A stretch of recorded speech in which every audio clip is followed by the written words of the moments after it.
Vladimir Putin actively declared war on Ukraine. And this is a very dangerous moment. Welcome to this segment of We the People, covering the Ukrainian crisis, which has intensified within the last few weeks.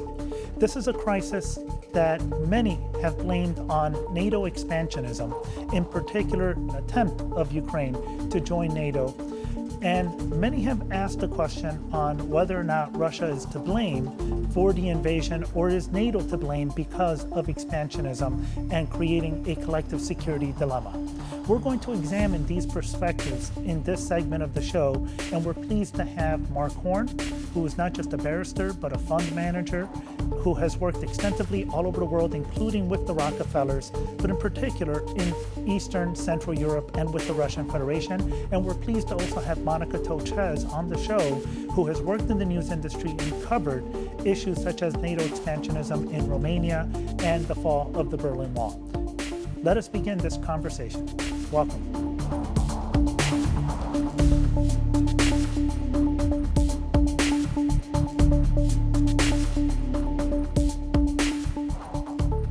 Welcome back to the special segment about the crisis in Ukraine. Our next guest is Mark Horn. He's a barrister in law in the United Kingdom. He's also a fund manager that has worked all over the world. He also has a master's of liberal arts concentrating in government from Harvard University, a master's in business administration, and 14 degrees, college degrees. His extensive business experience includes not just working in the Russian Federation and in Eastern and Central Europe, but in Africa and throughout the world and in many of the former states of the Soviet Union.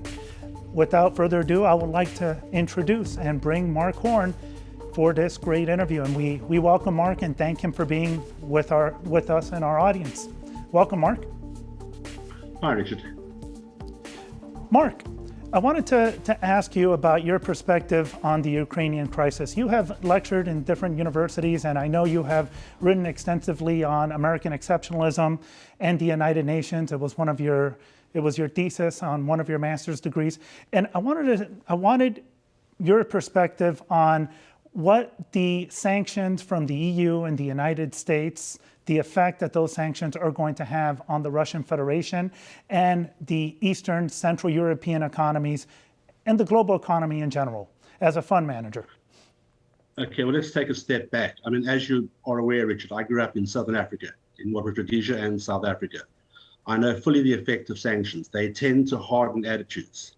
Sanctions are a failure of diplomacy. What should be happening now is that people should be reaching out, trying to understand the Russian position, because they have set it out quite clearly, and trying to engage meaningfully in terms of negotiation. The Russians have not been unreasonable.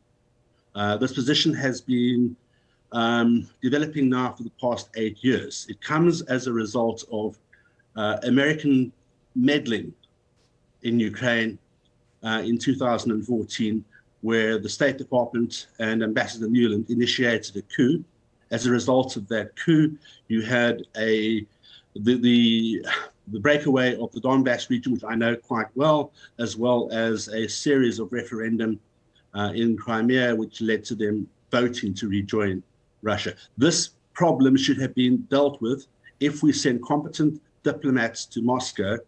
Instead, what we've sent, for example, are people like Liz Truss, the UK Foreign Minister, who simply repeated talking points rather than engaging constructively in dialogue. Mark, with those comments, I wanted to go a little bit further back. Mearsheimer and the realist perspective would say this problem goes further back to when the United States and NATO announced possible membership of Ukraine and Georgia in 2008. And many have said that this problem stems not from US and NATO weakness, but NATO and US strength and the expansion of NATO up to the border of Russia, in which Russia has drawn a red line in the sand saying, if NATO expands into the near abroad, it would mean Russian action. And this is what we have seen in Ukraine and in Georgia, which is what the realist University of Chicago perspective, John Mearsheimer and others have said. How do you respond to those comments? Well, I sent you the Mearsheimer lecture. Correct. The position here is pretty clear. I mean, America is now spending $777.7 billion per year on its defense budget to fund 800 military bases. If you look at the map of where those 800 military bases are, they're now scattered around Russia. I was alarmed to read yesterday a report where it was suggested that America was proposing to put a nuclear weapon into Japan. The Chinese immediately slapped that down. What we have at the problem, we have at the moment a problem with NATO. NATO effectively has become an instrument of American hegemony. It's a destabilizing influence in Europe. Putting NATO bases right on the border of Russia threatens European peace and stability. We need, as a matter of urgency, to disband NATO and to send the American military home. Russia is not a threat. I mean, I was in Russia in 1990 when the Iron Curtain came down. It was a very sad time for Russia. Now, what has happened since then is that Russia has become integrated into the international community. But as what we're seeing now with the sanctions, we're seeing a knee-jerk Russophobia. And that is not helpful. Now, Mark, I wanted to go back to this, what you had just mentioned about an Iron Curtain. Many people believe that a new Iron Curtain is descending upon Europe. And this time the Iron Curtain by the Russian Federation includes Belarus and Ukraine and parts of Georgia to create a buffer space between Russia, NATO, and Western Europe. Is there a compromise position besides an Iron Curtain, such as declaring Ukraine a neutral country, as Mearsheimer and others would contend? Okay, let's take a step back here. I did a trip around Brussels and NATO after I did that last trip to Washington with a group of Harvard students for Bahama's second inauguration. What it was pretty clear to me then was that NATO lacked a mission. It was trying to find a reason to exist. It was talking about dealing with pirates, etc., etc. The problem in Europe is NATO. It is not Russia. But yet, Mark, NATO not only wanted to expand to include Ukraine, but Russia also tried after 9/11 to test the waters to see if they could join NATO at a certain point. Is it in America's and Europe's interest in the long term to include Russia into NATO in order to combat a peer rival and a rising threat, which is the People's Republic of China? Again, this is the problem of American security thinking. The desire to portray everybody else as an adversary. If Russia is not an adversary, China is an adversary. I've done lots of work in China. I've represented Chinese governments and corporates in deals all around the world, just as I have done for American companies.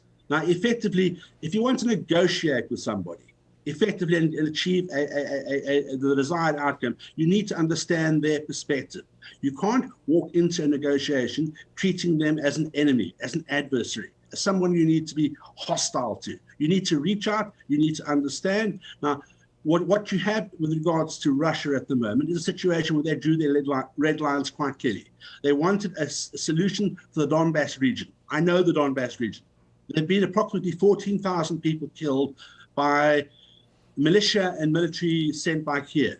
That should have been addressed. That was what the Minsk agreements were meant to address. No one addressed those issues. They've also raised the other red line, which is the second one you've mentioned over here, of the encroachment on Russia's borders. Now, that is a fairly, let's put it this way, go back to how America reacted to the Cuban Missile Crisis. It's exactly the same situation. Now, if you want to resolve a situation like that, you need to enter in constructive diplomacy. Instead of raising the temperature with sanctions and threats, you need to actually try and understand why the other side has a particular viewpoint. And that kind of constructive, I mean, I would not be a very good corporate financier if I walked into a deal with a counterparty and started laying down, it's my line or you walk. It doesn't work that way. You've got to engage constructively. We've had a complete failure of diplomacy. Mark, I wanted to ask you, is the Minsk agreement completely dead, or can it be resurrected? How do we come out of this conflict, in your viewpoint? Well, what will happen over here, let's be clear, is Russia has staged a very limited incursion into Ukraine. They could have brought their heavy weaponry into force anytime they felt like and completely obliterated Kiev and all the other major cities. They haven't done that. They've placed them in strategic positions. They're trying to push for negotiations. What the Russians want is quite clear. They want the Minsk agreements to be implemented. specifically now that Donbass, the two republics of Donbass have been recognized by Russia. They don't want to incorporate them in Russia. They want them to be independent. They would also like Ukraine effectively to accept that it is not going to be part of NATO. And they would like, and this was raised yesterday by Lavrov, they would like effectively, as I've argued for some time, about 6, 7, 8 years now, that NATO has served its purpose. NATO must be disbanded and the American military must be sent home. We can have an independent European security arrangement which excludes the US. The problem we have is that in Washington, there is, and I think Mearsheimer pointed out this as well, there's a pursuit of hegemony. And the problem with this hegemonic type of thinking is that it leads to standoffs.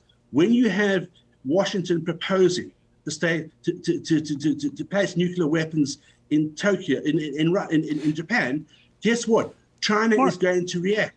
Mark, I have a question. Is it possible to form this type of security agreement or alliance when the ideology of liberalism versus authoritarianism is so clearly drawn in the separation between Europe and the Russian Federation and Belarus? I think you misunderstand the reality in Russia. The most free market economy I know in the world today is Russia. The tax rate is 13%. What is the tax rate in the US? About 27, 28. Russia is a free market economy. That's how they've grown the economy. It's an economy which was completely crushed under communism. If we want to know where the ideology of socialism is now running wild, it's running wild in woke America. Now, Mark, again, we're not talking about an economic ideology, but when you're talking about ideology of government, the difference between a liberal democracy where you have government by the voluntary consent of the governed, where you have free and fair elections, many would criticize the elections in Russia and Belarus, and would not criticize them as free and fair. Freedom House and others would do so. Yeah, if we're talking about how liberal the West is, in the last 2 weeks, we've seen Canada ban people having access to their bank accounts. We've seen the excess use of military and force in places like Australia, the UK. I mean, if you're asking where the liberalism is, I would say the Iron Curtain has come down again, but this time I think we find ourselves on the wrong side of the Iron Curtain. We're not living in liberal societies. Mark, we're living in fairly authoritarian societies. I wanted to ask you, when it comes to the sanctions, do you believe, and going back to my earlier question, do you believe these sanctions, long-term sanctions, will have a devastating effect on the Russian economy? And do you believe that the price of oil is going to go up considerably? And would this strengthen Russia's hand, or do you believe it will weaken Russia in the long term? I think these sanctions will inflict pain on everyone. The best way forward is an open economy and open trade, because we all benefit from trade. Trade results in an increasing wealth. What we have now, particularly so in Europe, is 40% of our energy in continental Europe is dependent upon Russian gas. Now, you can't run an economy without access to energy. Importing LNG from the US to take over your excess supply on the East Coast is going to be horrendously expensive. That just destroys the European economy. It makes no sense. How do you respond to the critique that Russia is invading eastern Ukraine in order to be able to grab the vast natural resources that Ukraine has? Eastern Ukraine is primarily Russian-speaking. I think 68 to 70% of the population is Russian-speaking. It's the industrialized part of Ukraine. That is the region which rebelled against the American-instigated coup in Kiev in 2014. Why? Because Kiev tried to suppress the use of the Russian language in that region against international law, and it also sought to try and suppress the reflections of Russian culture. It's a Russian region. Now, that region wants to become independent. They should become independent. That independence should be recognized. Under international law, under the UN Treaty, under the UN Charter, everyone has the right to self-determination. Doesn't Ukraine have the right to self-determination to join the European Union and join NATO if they choose so? Well, I have no problem. I don't think anybody has any problem Ukraine joining the European Union, except for the fact that Ukraine is horribly, horribly corrupt. It's also a country riven by conflict, social conflict, and I don't think it actually meets the criteria to join the European Union. With regard to joining NATO, no, I think NATO needs to be disbanded and the Americans need to be sent home. I mean, Americans, quite frankly, are wasting a lot of money pursuing the delusions of Washington.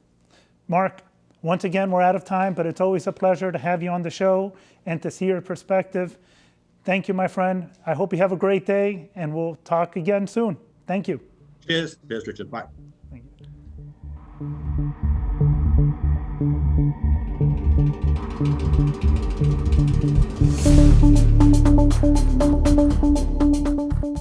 Welcome back to this special on the Ukrainian crisis and the war in Ukraine.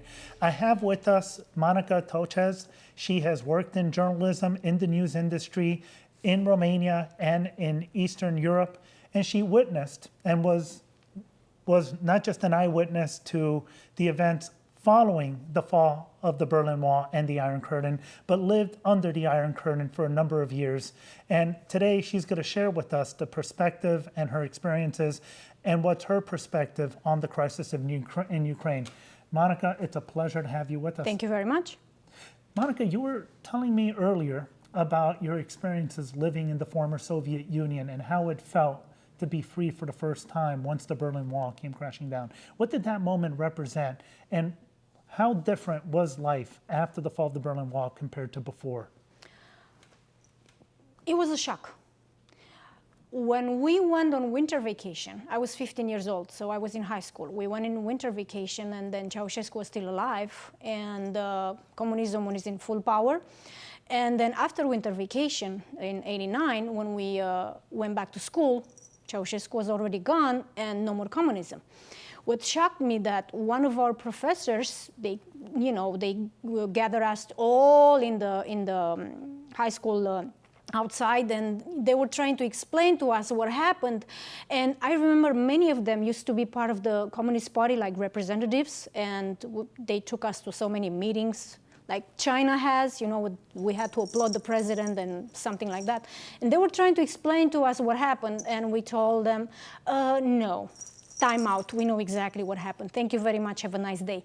The shock was with the textbooks, because all our textbooks were all about communism, all about how great the party was, how great the life was under the communism, all about crop production, all about oil production, steel production, and so on and so on.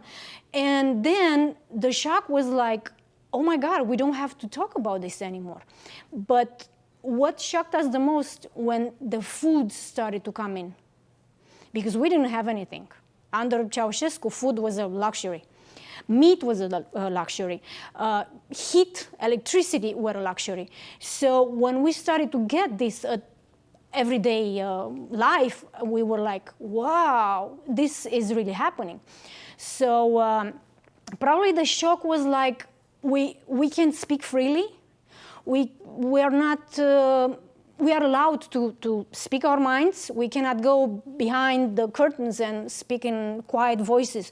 Ceausescu is crazy, and make jokes about him, because before we couldn't do that.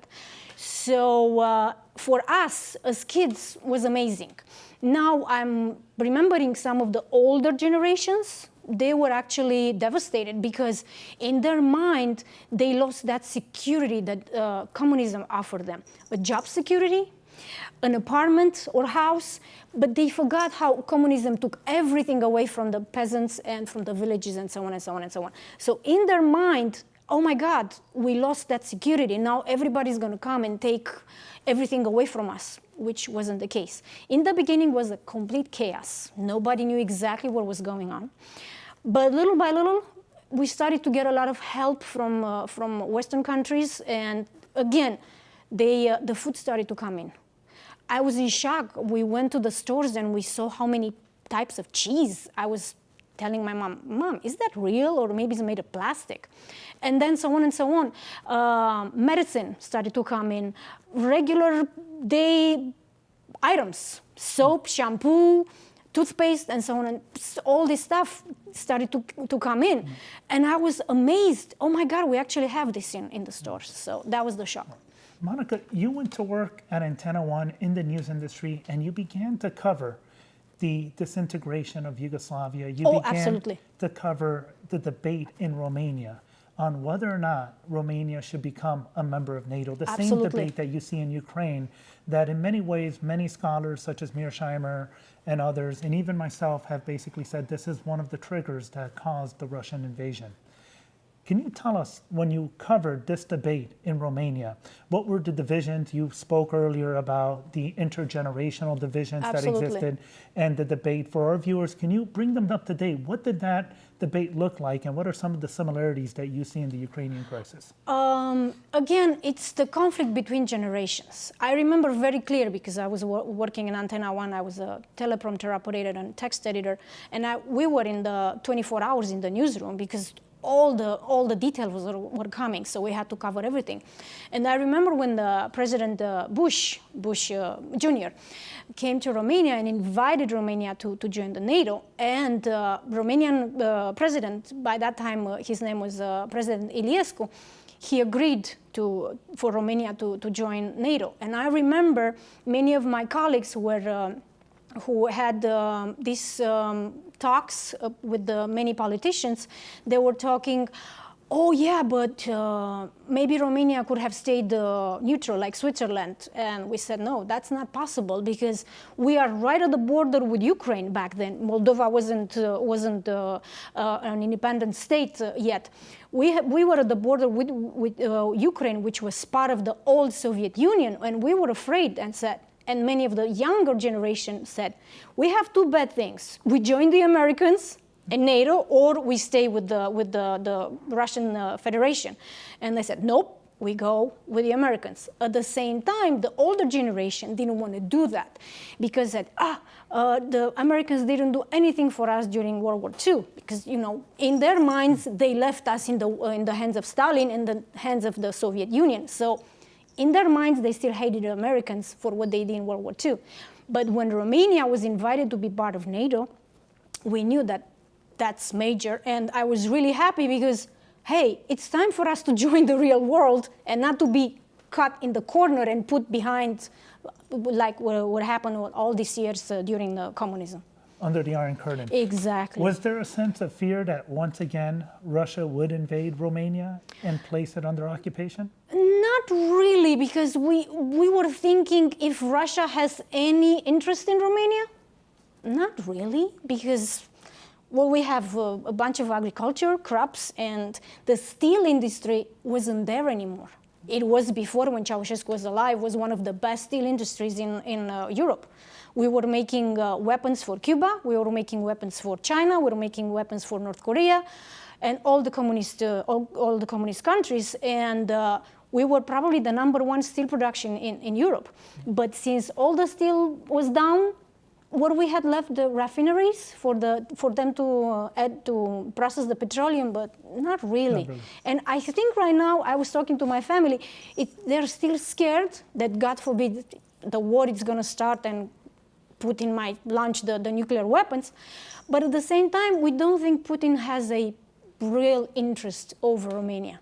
This is what we're thinking. How strong was the movement to stay neutral rather than to join NATO in Romania in 2004? Not really. Not really, Because we were still thinking of what happened to us during communism, and in our minds it was like, you know what, I'm going to join the capitalism. I'm not going to go back to what happened during communism. So that was my generation. The older generation some of them are still regretting Ceausescu was dead. But so the joining of NATO, through your perspective and your lived experience, was really a referendum on the Western world versus the Russian Federation and whether or not they wanted to move forward rather than going backwards. Exactly, because we already got that taste of a good democracy. Remember, it was 89, Ceausescu was dead. This was happening in 2003. So we knew what it's like to be in a democracy and to be free and to speak your mind and as loud as you can. And my generation, they were said, we're going with NATO, we don't want to stay. But the older people, there were only a few of them, because now they started to see that, hey, we have food on our tables. You can go to the store and find whatever you want. You have heat in your apartment during the winter when the snowstorm is coming. You have hot water. You have gas on your stove. Hey, we didn't have those before. We had to stay online for hours and hours to get food. Not anymore. You go to the store and you buy whatever you want. How do you see the people of Ukraine now as they're undergoing their struggle in Ukraine? Do you believe Ukraine should be neutral? Do you believe they should join NATO? I think they should join NATO. I think they should join NATO, not only because of this security of armies and technology and all this war stuff, how I'm calling it, but maybe joining NATO and also the European Union, they might have access to other stuff that right now they don't, because I don't think they have an embargo like what happened with Yugoslavia for petroleum and stuff like that, but maybe they don't have access to all the resources they might be able to. I'm just looking at all these refugees, many of them are also arrived in Romania. How many of them were actually vaccinated, if you think about it? How many of them will survive not only all this transition from one country to another, but they might get infected and they might get sick, and we can see so many women and children. And for what? For power? For we don't understand. It's just insane. In 2022, we're witnessing what happened in so many years ago. Perfect. Monica, we have a minute left.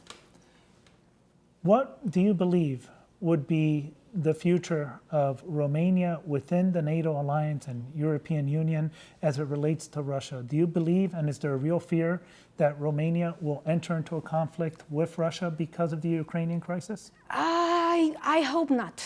I truly hope not, because Romania is getting all the gas from Russia. But I don't think so. Again, Putin is looking to what advantages he has over these countries. Now I heard a rumor that actually Belarus president, they were talking about going over Moldova. Because Moldova was part of the Soviet Union. So in their mind, it still belongs to them. Same with Ukraine. Romania never belonged to the Soviet Union. So you believe Putin is trying to rebuild the shadows of an evil empire? Absolutely, absolutely. In his mind, he wants everything how it used to be, to have more control over the population of Russia, which we know that it's huge, but to keep them in place. They don't want the Russian people to have freedom to speak their mind. And not only the regular people, but the artists and actors and so on, they are afraid to speak their mind because of the consequences. Exactly what happened during Ceausescu, when all the intellectuals couldn't speak about anything. Monica, thank you once again for being on the show. It's a pleasure. And please come back soon. Anytime. Thank you. You're welcome. Thank you, and we will be right back.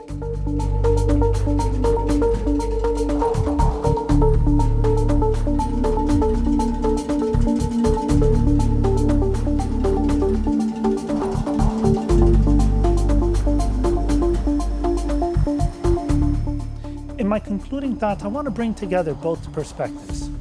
The U.S. and NATO basically has stated that Ukraine has the right to self-determination, the right to decide for themselves on whether or not they should join NATO and the European Union. They also claim that shadows of an evil empire, Putin and the Russian Federation, want to rebuild the Soviet Union. The Russian Federation claims that NATO expansionism all the way to their borders, which includes Ukraine and Georgia, creates a security dilemma for them, a collective security dilemma that prompted the invasion. To basically look at this issue simply based on good and evil does not do the issue justice. Politics, political science is about power and interest as well. And the question becomes, how do you balance the interest of both sides? Because without a doubt, the interest of the Ukrainian people is to live in peace. Whether that is Ukraine as a neutral country or as a member of NATO is yet to be determined. But without a doubt, both sides need to come to the negotiating table to end the violence and decide whether or not the Minsk agreement should be enforced, should it be continued, whether or not NATO membership is on the table, or if Eastern Ukraine should be independent and the rest of Ukraine a neutral country. There are solutions and there are options to solve this crisis, but we must never forget that human life is being lost at the moment. Thank you and have a great day.